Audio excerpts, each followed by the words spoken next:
Hello नमस्कार दोस्तों।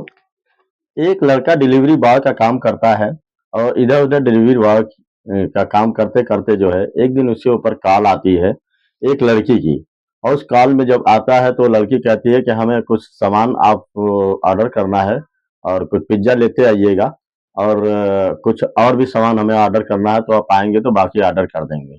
तो इस बात पे लड़का जो है वो जाता है और जाने के बाद जो है उस रूम को खटखटाता है और खटखटाने के बाद उसमें से एक बहुत ही सुंदर और खूबसूरत लड़की निकलती है, जो कि वह एमबीबीएस की तैयारी कर रही होती है और वो बहुत बड़े घर की होती है। जब वो देखती है तो इस जो लड़का होता है डिलीवरी बॉय प्रीतम उसको देख के देखती ही रह जाती है और वो प्रीतम जो है उस लड़की को देखता है तो उस पे मोहित हो जाता है और कुछ एकटकी एक दूसरे को देखने लगते हैं, कुछ बोलते नहीं हैं।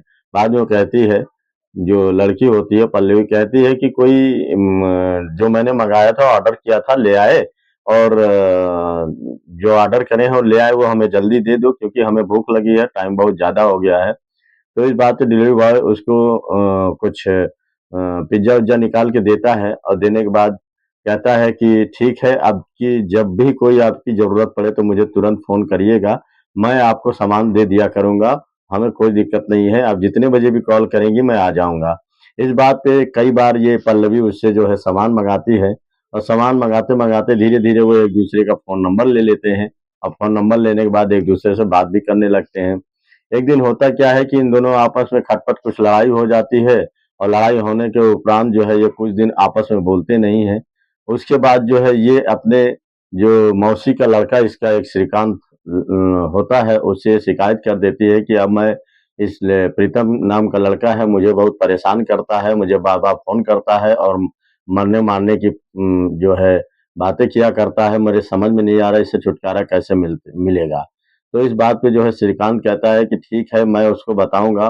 फिर ये दोस्तों कुछ ऐसी प्लानिंग करता है कि जिससे जो है प्रीतम वहाँ पे पहुँच जाता है उस ठिकाने पे और उसके ये लोग मौत के घाट मिल के उतारते हैं। तो अब इससे दोस्तों ये सब कुछ शौक के सन्न हो जाते हैं कि आखिर जो है इतनी छोटी-सी बात लेकर कोई किसी की हत्या कैसे कर सकता है? क्या इसमें पल्लवी शामिल थी या कि श्रीकांत ने अपने ही मनगढ़ंत या अपने ही आप उसकी हत्या की या इसको कैसे किसने मारा?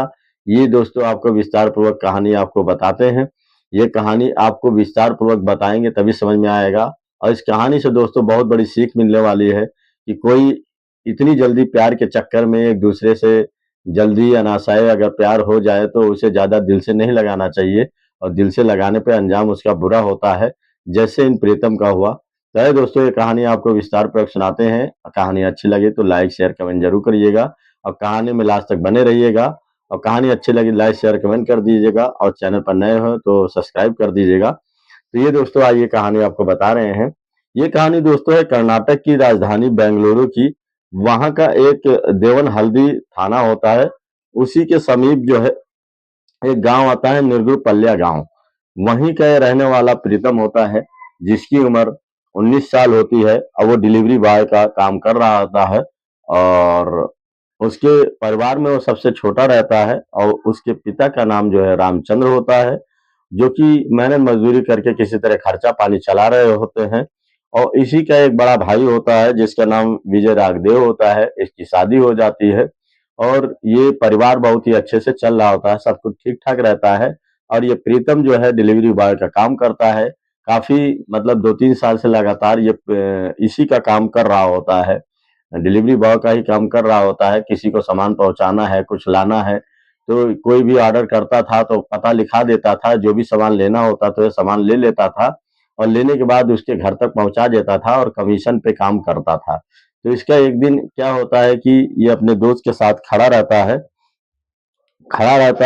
जिसका नाम मौनी होता है। तो मौनी भी यही डिलीवरी बॉय का काम किया करता था। तो एक दिन उसी पे फ़ोन आता है कि हमें कुछ सामान चाहिए और कुछ खाने के लिए भी चाहिए, मुझे पिज़्ज़ा चाहिए, तो वो आप ले आइएगा तो मुझे बहुत ज़रूरी है, आज खाना भी नहीं बनाई हूँ। तो इस बात पे जो है ये तुरंत तैयार हो जाता है और जब वो चित्रगुण चित्रदुर्ग इलाके के पास जब पहुँचता है तो वहाँ पे दरवाज़ा खटखटाता है। खटखटाने के बाद उसमें से एक लड़की निकलती है जिसकी उम्र 22 साल होती है, उसका नाम पल्लवी होता है। जब वो बाहर निकलती है तो देखते ही देख के हैरान हो जाता है कि क्योंकि इतनी खूबसूरत और लाजवाब रहती है कि उसके मुँह से कुछ निकलता नहीं है और कहता है कि मैडम आप ही हैं क्या जिसने ऑर्डर दिया था? तो इस पे वो प्रीतम को देखती है तो वो भी सन्न हो जाती है, उसको भी प्रीतम पसंद आ जाता है और वो भी कहती है कि हाँ, मैंने ही ऑर्डर दिया था, लाए हो क्या? तो इस बात पे कहता है हाँ, मैं आपका ऑर्डर ले आया हूँ और जब भी आपकी कोई ज़रूरत पड़े मुझे ज़रूर याद करिएगा। मैं आपके लिए जो है चाहे रात हो, चाहे सुबह हो, चाहे दोपहर हो, मैं सबसे पहले आप ही का काम करूँगा। इस बात पे वो दोनों क्या करते हैं कि डिलीवरी बॉय उसको पिज़्ज़ा दे देते हैं और देख के वो बहुत खुश होती है और कमरे में चली जाती है हँसते हुए और ये भी जो है अपना चुपचाप चला आता है। आने के बाद फिर ये रात भर इसको नींद नहीं आती है, उसी के बारे में सोचता है कि वो लड़की कितनी खूबसूरत थी, काश वो मिल जाती। लेकिन मन ही मन सोचा करता था कि मैं कभी न कभी तो उससे बात करूँगा, कभी उससे प्यार वाली बातें करूँगा। लेकिन जाता है, जब भी वो कुछ भी मँगाती है, आए दिन उससे कुछ न कुछ मँगाया करती है। जाता है लेकिन उसकी हिम्मत पड़ती नहीं है कि मैं पल्लवी से कुछ कह पाऊँ। तो पल्लवी के पिता जो है बहुत ही अमीर रहते हैं और वो अपनी लड़की की पढ़ाई करवा रहे होते हैं, एमबीबीएस की तैयारी करवा रहे होते हैं और उनके पिता का नाम श्रीनिवास होता है और काफ़ी पैसे वाले होते हैं। तो इसी तरीके से वो वहीं पे पढ़ाई करके जो है अच्छा खासा जो है पढ़ाई भी कर चुकी थी और काफ़ी डिलीवरी बॉय से वो पसंद भी करने लगी थी। तो एक दिन क्या होता है कि प्रीतम जो है एक बहुत चिट्ठी लिखता है और उसमें लिखता है कि मैं जो तुम्हें बहुत पसंद करता हूँ लेकिन तुमको कहने से डरता हूँ कि कहीं तुम मुझे मना ना कर दो और मुझे जलील होके आना ना पड़े। इस चक्कर से मैं लेटर लिख रहा हूँ। अगर मुझे पसंद आप नहीं करती हो तो ये मुझे आप बता दीजिएगा या दरवाज़ा मत खोलिएगा तो मैं समझ जाऊँगा कि आपको पसंद नहीं हूँ। लेकिन जो है मैं आपको दिल से चाहता हूँ, आपके बगैर रह नहीं सकता हूँ। एक दिन आपको देखता नहीं हूँ तो मछली की तरह छटपटाने लगता हूँ। मैं बहुत आपसे प्यार करता हूँ। यही सब लिख के जो है वो पल्लवी को धीरे से जो है एक जो मंगाई रहती है सामान उसी के नीचे एक पर्ची खोस देता है और वो पर्ची जब जाती है सामान रखती है उसको देखती है पर्ची को पढ़ती है तो उसको देख के भी वही फीलिंग्स याद आती है कि लड़का जो है वाकई सही बोल रहा है, मुझे भी बहुत ही अच्छा लगता है। फिर ये एक दूसरे वो बड़ी खुश हो जाती है, वो एक दूसरे को नंबर दे देते हैं और एक दूसरे का नंबर ले भी लेते हैं और इसी से काफ़ी बातें भी होने लगती है। इसी तरीके से काफ़ी दिन का समय गुजरता रहता है और काफ़ी समय हो जाने के बाद जो है, कम से कम साल भर का जब समय बीत जाता है, तो एक दिन फिर ये घूमने भी लगती है उसी की बाइक पे और प्रीतम घुमाने भी लगता है, साथ में होटल जाते हैं, पिक्चर जाते हैं, घूमते-फिरते हैं, सैर-सपाटा करते हैं, मौज-मस्ती करते हैं। लेकिन किसी बात पे लेके एक दिन दोनों में मनमुटाव हो जाता है, दोनों आपस में झगड़ा कर लेते हैं, लड़ाई कर लेते हैं। तो इस पे पल्लवी कहती है कि आज से तो मुझे कुछ देना नहीं, ना मैं तुमसे कुछ मँगाऊँगी, अब तुम अपने घर, मैं अपने घर, समझे? मुझे तुमसे कोई वास्ता नहीं। इस बात पे लड़ाई झगड़ा से दोनों एक दूसरे से मुंह मोड़ लेते हैं। फिर कुछ दिन बाद ऐसे ही चलता रहता है। कुछ दिन बाद प्रीतम सोचने लगता है कि काश वो लड़की मैंने गलत किया, मुझे क्षमा मांग लेनी चाहिए। तो वो एक दिन फोन करता है और पल्लवी से कहता है पल्लवी मुझे माफ कर दो, मैंने तुमको उल्टा सीधा कह दिया, अब मुझे कभी नहीं करूंगा। मैं तुम्हारे पैर पड़ता हूँ, हाथ पैर जोड़ता हूँ, मैं अब तुम्हारी बात हर बात मानूंगा। चलो जो भी हुआ भूल जाओ। इस बात पे पल्लवी जो है मान तो जाती है लेकिन गांठ बन जाती है उसके मन में। वो सोचती है कि मैं इससे दूरी दूर रहूंगी, बस बातचीत ठीक है, अब इसके आगे और कुछ नहीं करना है मुझे। फिर लेकिन प्रीतम जो है उसके ऊपर दबाव बनाए हुए था कि हमसे मिलो, लेकिन वो मिलना नहीं चाहती है। फिर वो एक अपने दूर के मौसी का लड़का रहता है श्रीकांत, उसी को ये बताती है कि ये लड़का मुझे बहुत तंग करता है और मुझे यही फोन पे किए बातें करता है कि मैं मर जाऊंगा तो जहर खा लूंगा तो फांसी लगा लूंगा, मुझे नहीं मिली तो। और शादी करने की बातें करता है। कहाँ वो तुच्छ और गिरा हुआ लड़का है और वेटरीगिरी करता है। बताइए इतने बड़े घर के मैं उससे क्या मैं शादी करूंगी? तो इस बात पे जो श्रीकांत कहता है कि तुम परेशान मत हो, मैं जरूर उस लड़के को देखता हूँ। तो यही बात सोचकर जो है वो कहता है कि जब कभी कोई बात होगी तो मैं देख लूंगा, लेकिन तुम फोन मत उठाना। तो फिर एक इसी तरह कुछ दिन का समय देख रहा होता है श्रीकांत, इसकी तलाश में रहता है। एक दिन कहता है कि पल्लवी से कि तुम जो है अब अगर फोन करे तो उठा लेना और उसे जो है एक गार्डन में बुला लेना, मैं वहीं पे मौजूद रहूंगा तीन चार दोस्तों के साथ और वहीं आएगा तो उसका काम तमाम कर देंगे। पल्लवी जो है कहती है ठीक है। और वो जो है तैयार भी हो जाती है, फ़ोन करके बुलाती है।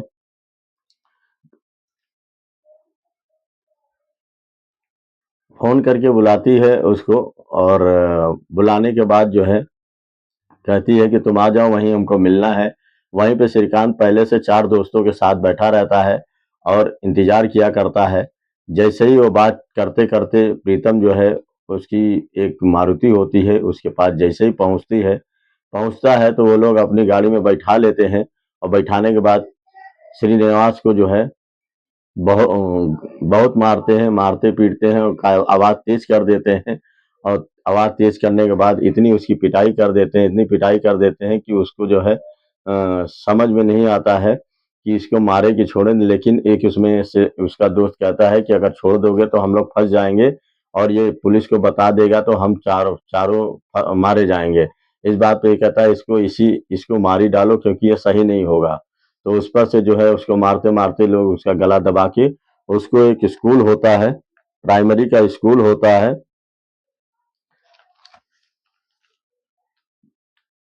वहीं पे ले जाके तिलानिया प्राइमरी स्कूल होता है, वहीं पे ले जाके उसको फेंक देते हैं और फेंकने के बाद जो है चुपचाप चले जाते हैं। और ये 5 मई की बात होती है, 5 मई को जो है उसे बुलाया जाता है और वो बोलते-बोलते जब उस गाड़ी के पास जाता है, लोग किडनैप कर लेते हैं, श्रीकांत अपने 4 दोस्तों के साथ और उसको जो है उसी गाड़ी में जो है बहुत मारते हैं। मारने के बाद उसको प्राइमरी स्कूल होता है तिल्लाना का, रेवंग तिल्लाना प्राइमरी स्कूल होता है, वहीं पे उसको उसकी लाश को फेंक दिया जाता है।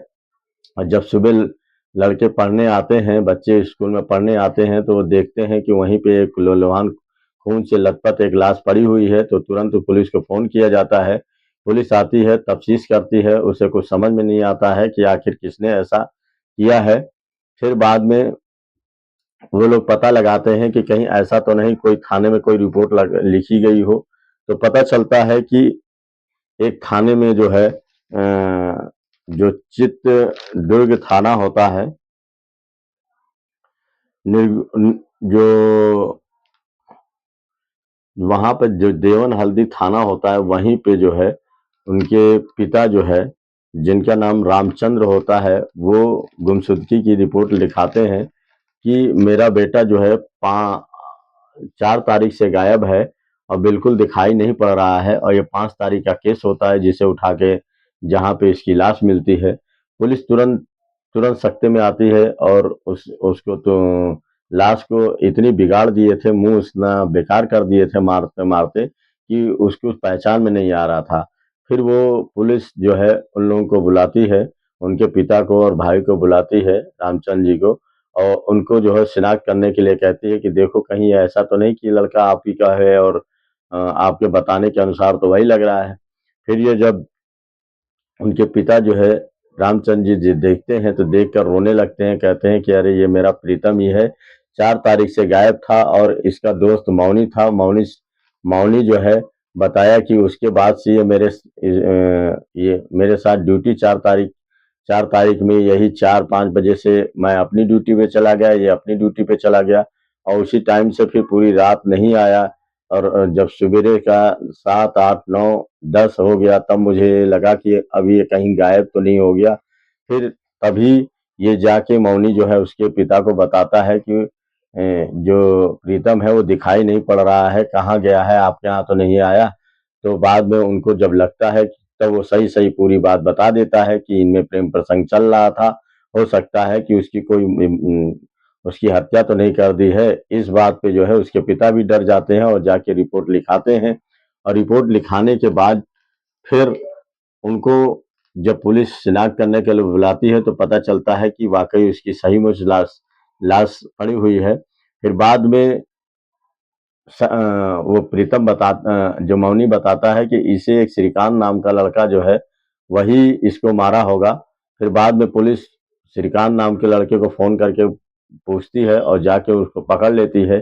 पकड़ने के बाद उससे पूछती है कि क्या तुमने उसको अकेले मारा या कि और भी लोग थे? तो वो बताता है हम लोग 4 लोग थे, 4 दोस्त थे और मैं था और ये मेरी जो बहन लगती है, मौसी की लड़की थी, उसको ये परेशान करता था और उसे रोज़ चिट्ठी लिखता था और मारने-मराने की बातें किया करता था और ये जो मेरी बहन है वो हमसे शिकायत करती थी कि तुम इसको सबक सिखा दो, नहीं तो ये किसी दिन मेरे साथ गलत कर देगा। फिर वो कहते हैं कि हम 4 दोस्त जो थे उसमें थे, जो चारों दोस्त थे, एक का शिव कुमार नाम था, एक का चरण नाम था, एक संजय कौशिक नाम था।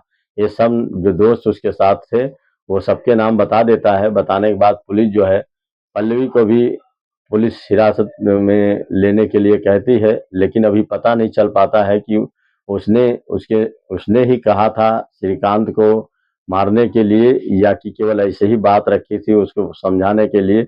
अभी पूरी तरीके से बात ये अभी पता नहीं चल पाई है दोस्तों। लेकिन आगे जो है जो भी होगा, पल्लवी अगर उसमें दोषी होगी तो उसको भी जेल भेजा जाएगा। लेकिन एक छोटी सी बात लेकर इतना बड़ा कांड हो जाता है दोस्तों, और किसी को जो है मौत के घाट उतार दिया जाता है। किसी का बेटा खो जाता है तो किसी का भाई खो जाता है तो किसी का, मतलब एक रिश्ते से कई रिश्ते होते हैं। अब ये प्यार के चक्कर में छोटी सी बात लेकर इतनी बड़ी बात हो जाती है कि आखिर प्रीतम को ये सब जो है मौत के घाट उतार ही देते हैं। तो दोस्तों सबसे बड़ी चीज हम इस कहानी से ये सीख मिलती है कि कभी भी अगर छोटी मोटी बात है उसे सुलझा लिया जाए। अगर बात नहीं समझ में आती है तो बात एक दूसरे से बिल्कुल छुटकारा ले लिया जाए, ना कि इस तरीके से घटनाएं का अंजाम दिया जाए।